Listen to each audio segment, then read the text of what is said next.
galaxie lointaine, très lointaine, Jar Jar Binks existe, ce qui est généralement considéré comme une tragédie. Deux Jedi, sorte de policiers samouraïs de l'espace avec des pouvoirs magiques, se retrouvent embarqués dans des manigances politiques entre la République et les séparatistes et tout le monde s'en fout, on veut voir des sabres laser. Beaucoup mieux. Obi-Wan et Liam Neeson rencontrent la reine Padmé Amidala, fraîchement sortie de son entraînement d'assassine avec Jean Reno. Fuyant les séparatistes, ils atterrissent sur Tatooine, trou du cul perdu au fin fond de la galaxie, et on découvre que la force se mesure en bactéries dans le sang. Génial. Du haut de ses 10 ans, Anakin est déjà assez précoce, et il a même travaillé quelques phrases d'accroche Tinder. Are you an angel? Because I'm allergic to feathers.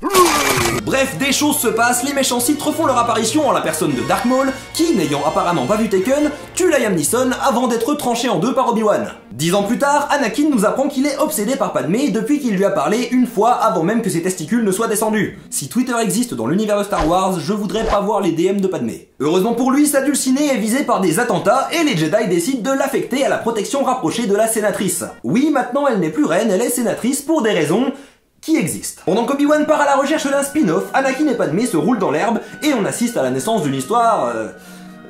incroyable. Je suis amoureux de toi. C'est impossible. Je ne peux. Je ne suis pas un serial killer. C'est un déni très spécifique quand même. J'ai massacré toute une tribu d'hommes des sables. Veux-tu m'embrasser? Ok. Des choses se passent, les méchants les capturent, il y a un combat dans une arène et Anakin ne perd pas la main. Ah bah si. Et ils se marièrent et eurent beaucoup d'enfants. Fin de l'épisode 2 sur 6.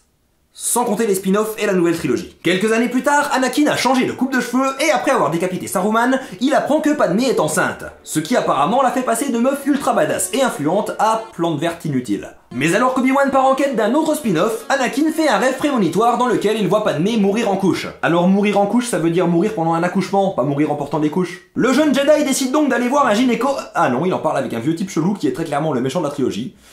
Ça marche aussi. Le vieux type chelou lui apprend qu'il peut sauver Padmé en rejoignant le côté obscur. Mais Anakin refuse et finit par rejoindre le côté obscur quand même. Il massacre des enfants, prouvant qu'il n'a pas bien compris le concept de contraception, et part pour la planète Mustafar. Là, Obi-Wan le rejoint accompagné de Padmé. Anakin pense que son meilleur ami a retourné sa femme contre lui. Alors il étrangle sa femme et essaye de tuer son meilleur ami. Un gars adorable cet Anakin. Le combat dure très longtemps et est très mal chorégraphié, mais Obi-Wan utilise une technique ancestrale qui consiste à se tenir environ 2-3 mètres en hauteur. Anakin ne peut rien faire face à cette incroyable stratégie. Récupéré par le type chelou, il est sauvé grâce à une armure cybernétique, pendant que sa femme meurt d'une maladie terrible diagnostiquée par des droïdes technologiquement avancés, la maladie d'amour. Ça c'est ce qu'on dit quand on veut pas se prendre un procès pour erreur médicale. Heureusement les droïdes ne sont pas totalement incompétents et réussissent à sauver les bébés, des jumeaux qui sont nommés Luke et Leia. Pour les protéger de l'Empire, ils sont séparés et bien cachés. Leia est envoyée dans une riche famille d'Alderaan où elle sera élevée comme une princesse, et Luke est envoyé chez le beau-frère d'Anakin dans le trou du cul de la galaxie où il était né. La couverture géniale quoi, il garde même le nom de son père. 20 ans plus tard, une bande de rebelles doivent récupérer les plans de l'étoile noire et... Non, je vais pas faire les spin-offs non plus. 20 ans et une semaine plus tard, Luke est désormais grand et il rêve de quitter son trou de balle de planète. Recevant un message de la princesse Leia, il va voir Obi-Wan qui vivait en ermite dans les montagnes depuis.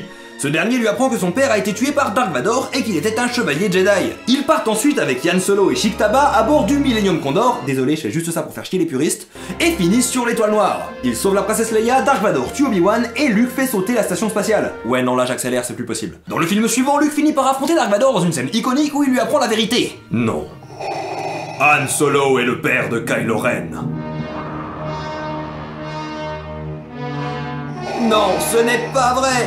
C'est impossible! Et il est joué par Adam Driver! Non! Bref, dans le dernier film, les gentils gagnent, Dark Vador se repentit et redevient Anakin dans l'une des pires retouches de l'édition spéciale, musique par John Williams, fin!